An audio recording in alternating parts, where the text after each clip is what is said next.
Welcome back. Well, yes, indeed, Hamzat Lawal joins us next. He is the Chief Executive of Connected Development and Follow the Money. Good morning. Thank you for coming on today. Thank you for having me. Happy New Year to you as well. Happy 2023, Malpa and Chambala. Yeah, so you had this campaign about stopping people from selling their votes, because we've seen several images of people brazenly buying PVCs. It sounded unbelievable because of what information is out there about beavers, how it will function, how they don't need to sell their PVCs, and how useless it will be even if you do.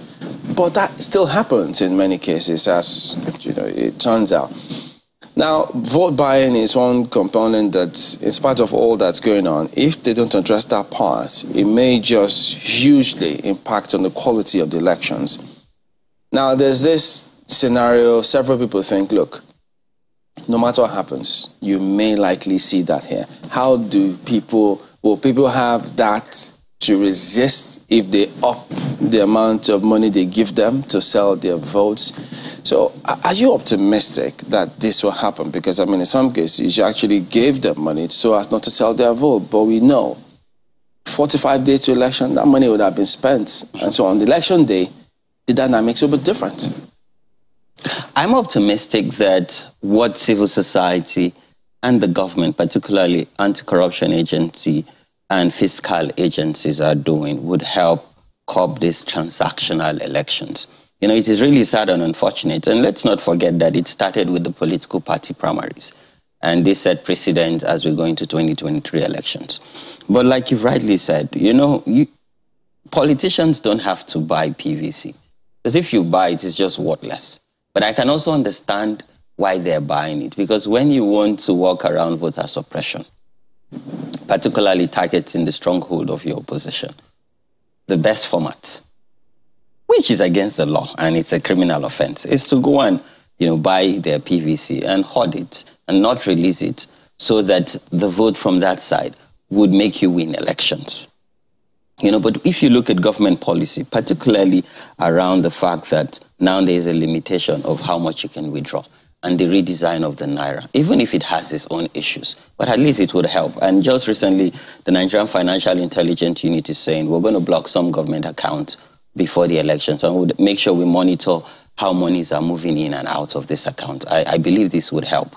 But what this also tells us is we've lost our value, not only as a society, but also our electoral values and what our PVC stands for. And that's why I'm excited about the campaign Yes Project is doing around, you know, value your votes. And we're telling people that in the eyes of the permanent voters card, this is the only thing that ensures equity. Because President Muhammadu Buhari, you and I have just one vote. So it is this system that ensures justice, fairness, and equity. And we're saying value this process and system so that you can take ownership of your democracy and, most importantly, of what becomes of your future. So do not see election in 2023 as a transaction. Do not see it as a fun fair. Because, see, a lot of politicians go to these communities during their campaign and they go with, you know, items that they used to induce voters: wrapper, rice, groundnut oil, salt, Maggi. For some people who are listening, they might think this is alien, but this is the reality. And for us, you know, deploying USAB, we've already started observing the election. See, election observation does not start on the day of election. For us, it starts weeks before the election and even after the elections. Because when you look at issues that affects the election, and some of which are fake news, hate speech, which triggers violence. So violence does not just erupt. There are precedents. There are some elements that triggers what becomes of violence. And usually it is just after the results are trickling down. So for us, we've already deployed, you know, manpower on the field. They're sending in reports and we're monitoring the trends and doing our analysis of what are the impacts of what politicians are saying. Yeah. What are the impacts of their actions on the ground? How are they inducing voters? How are money trying to exchange hands? What can anti-corruption agencies like ICPC and EFCC are doing? How can we better regulate fiscal responsibility and tackle these heads on? Essentially, they're following the money. They're following still following the money, as you always say, and I think you're wearing a T-shirt to emphasize that as well. But I'm curious, when you started this campaign, because this is a campaign of sorts as well. There's a political campaign of a different kind, but this time around targeted at the voter. What has the response been? How has this been accepted? Have you had people who have said, these are my challenges, this is why I would have done this, but I wouldn't do this now? Do you have those kind of scenarios? Oh, yes, we do. And I'll try, to be blunt as possible and giving real feedback of what we got. Because first, when we launched this campaign, I flagged it off as a door-to-door, house-to-house campaign. We started first with getting people to go and get registered. And then when INEC announced that the PVCs are ready, we also started the campaign that go and collect your PVC. Today, you have over 30% unemployment rate. So a lot of people will tell me that, see, I've been out of a job. Those that even had their jobs, during COVID-19, they lost their jobs. And they say, see, you think 5,000 or 10,000 naira is small. Well, it has a long way to fend for my immediate needs, that of me and my family, And let's not shy away from reality. We have over 100 million people that are very poor. Maybe I should break this down. We have 100 million people that cannot guarantee 300 naira daily. So what this means is they don't even know where their next meal will come from. God forbid they have health challenge. It means that they're literally going to die, Schools have just resumed. People are saying, we can't even pay for our children's school fees. So now you're seeing people taking their kids from private school that they could afford before now into public schools, that their infrastructures are dilapidated. So these are the realities we're seeing on the ground. Even if we try to make a case and say, see, this is about life and death. I tell people 2023 is about life and death. It determines if you get a job, how much you're being taxed, how much you're being paid as a salary or wages, how much it would go into infrastructure and being part of this process that determine our political history. But then they look at me and they shake their head and say, that's, you're in a bubble. You're speaking on a bubble. This is our current reality and challenge. And for us, this money goes a long way, even if it will finish, in less than a week or so. But also, let's even reflect back to the conditional cash payments. Transfer. No, I call it payment, because if it's transfer, it will move from one account to another. But it's payment because it's cash, handed cash. I was in Anambra State at one point.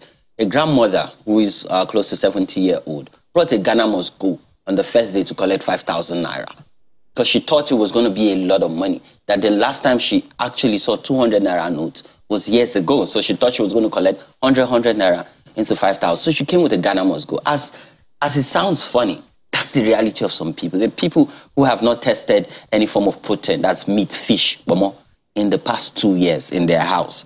So these are the realities we're facing. It is really sad that politicians are now weaponizing poverty and then cashing in on it. But as a society, as civil society, as traditional institution, religious body, the media, we must form some sort of alliance and sell the same message. And our message must be embedded with vision and hope. So that it can get better, and it will get better if we get it right as a society. If that is the situation, when you hear this sort of stories, when you now begin to explain what a vote, the power that a vote carries, do you see a change of attitude? Do you see a reflection that perhaps, we could bear the immediate hunger for the long term? Yes. I remember the campaign in Nasarawa State, after sitting down with a group of women, because our target are women and young people, because these are the bulk voters. I remember when a grandmother, after, I took her through the value of her votes and the power that she yields, and even explaining to her that these big men you see once in 4 years, why do we have to wait till once in 4 years? Why can't you see them, and why are they not organizing town hall meetings? I made reference to so many other things and how it affects to their dilapidated road. And this woman said, even if they give her 100 million naira, she would not sell her vote. And it made her proud. And she's now an ambassador who uses local language to talk to other women that belong to their age grade and the various meetings that they belong to. It was in that change and shift. But I would also confess, it is really slow. It is really slow to do it on a large scale and reach millions of people. So that's why the media is key here. How can the media help amplify this and simplify it in a way that people that do not even know how to read or write understand this message and embodies this message and become an advocate for that change we want to see. Let's bring in our colleagues from Lagos on this one. Go ahead, guys. Well, thanks, Jibalin. Hamzat, quite interesting, really, the conversation around the power of the votes and vote buying particularly. And, in terms of following the money, I'm not sure if this is also another way to go about it. I mean, following the money in the political parties, how the political parties spend. I was just looking through some of the information put out there by political parties from time to time. Most of the things you see is about the next campaign venue, vote for us. But there's never really that talk about this is how much we have spent, just some sort of transparency.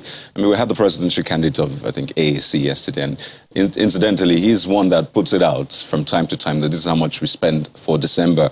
Don't you think that's another way to also follow the money, such that Nigerians can look at how much these parties spent last month, this month, and be able to tell really what these monies are used for? Maybe it will be easier to even tell who is planning to buy votes, who has deployed some sort of funds to buy votes. Isn't that another way to follow the money for you?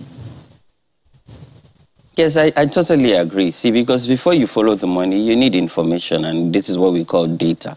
I need disaggregated data. And yes, we've asked these political parties, and particularly their candidates, declare your asset publicly, disclose your asset. Because you say you want to manage the hems of affair of Nigeria. What are you worth? How much do you have? What assets do you have? Disclose it.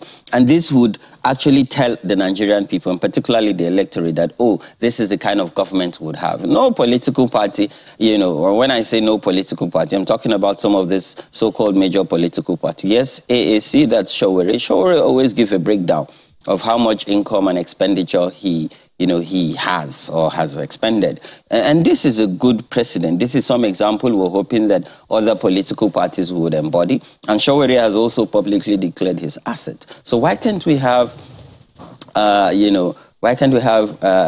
Rabiu Musa Kwankwaso? Why can't we have Atiku Abubakar, Peter Obi, Bola Ahmed Tinubu, and other presidential candidates? Why can't they declare their asset? And why can't we have their political parties tell us how much money are you mobilizing? How are you spending this money? And what is the value of this money you're spending to your campaign? I know that by law, they're meant to publish or submit their financial report to INEC. And I think maybe INEC needs to go a step further. When they publish this report, let it be made public. And then we'll know if they're overspending, because by law also there's a limit of what you can spend in a campaign for all the candidates and offices. Right. I came across, just on a lighter note, I came across a video of a preacher speaking to the congregation and saying, may your child be like the presidential candidate you're voting for.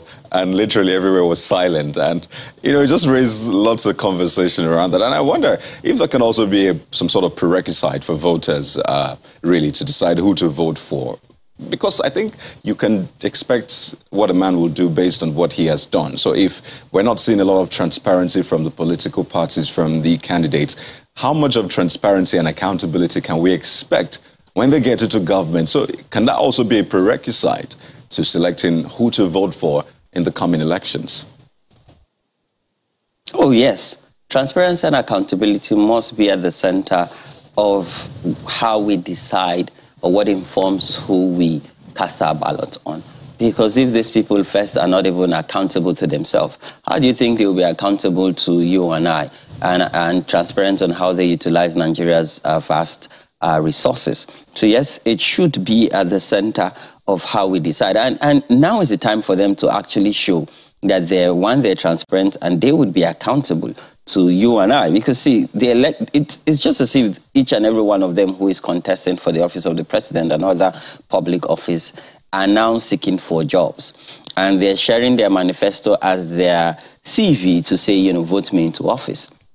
But if you can't, set that precedent and say, you know what, I will be transparent and accountable. This is how I will be transparent now and accountable to you now, and even when I get to public office. Because really what they're doing and how they're sharing knowledge and information, particularly around the funds they're utilizing, it's not it's not inspiring. It doesn't tell well about what the future holds.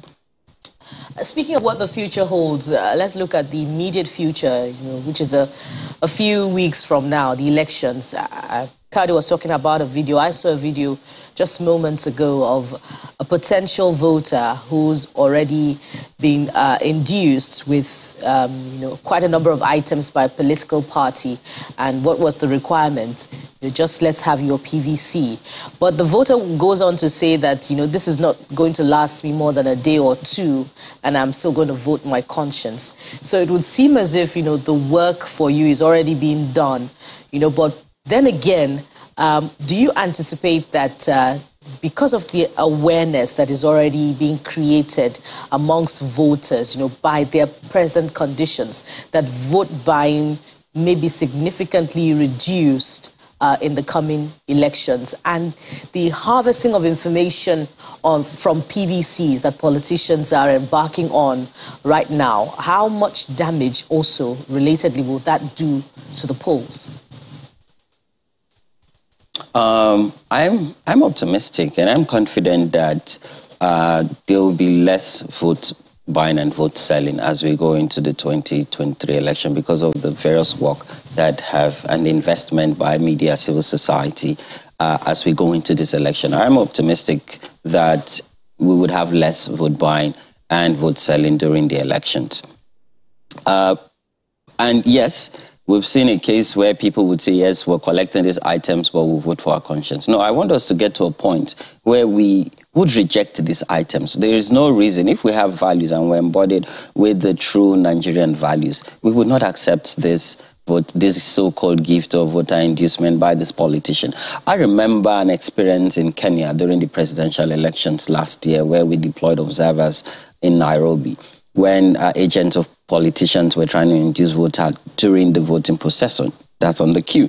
And then there was an alarm that was raised by the people, and the police came in and arrested this person who would be prosecuted and put behind bars. That is what we want to see replicated in Nigeria, where the people who blow the whistles are the electorate during the ongoing elections. And I believe this might likely happen. And yes, the impact of seeing politicians try to buy voters' card. I know that, and this, when we look at our data and some of the results coming in, I know that we would have lesser voter apathy because there's a lot of excitement. Women and young people are really excited to go and cast their ballots. There will be lesser voter apathy. And that's why I see politicians are investing heavily to collect this PVC, or to rather buy this PVC, collect them, save them, and not release them to these people as we go into election, because they know that a lot of people will come out and vote. And when you see people come out and vote, what it means is, it brings a lot of credibility into the election and the process. And because there's also trust in INEC. INEC have never enjoyed this level of trust in terms of public perception and public support, which is really encouraging. And I must commend INEC, and I hope the politicians will not interfere in the mandate as prescribed in the Constitution by INEC. In other words, there's a lot of optimism still on the part of young people and almost everybody about this election. Yes, there is. If you even look at the collection of PVCs and the reports we're getting, every local government you go to, you see thousands of people who have trooped out and say, we want to collect our PVCs. That's because they trust the process and the system, and they've given a vote of, and that's a vote of confidence to INEC, that we know that the fact that INEC is deploying technology, which is BVAS, it brings that integrity of the system and process. So yes, there is that optimism across Nigeria. All right, well, we'll hope that continues because at the end of the day, those are the warnings, if not any shots in the arm, that politicians need to ensure that they get the message, get the memo that, look, it cannot be business as usual. You either do what the people want, you shape in or shape out, as a lot of people say. Thank you for coming on. Thank you, Hamzat Lawal, Chief Executive, Connected Development, and Follow the Money.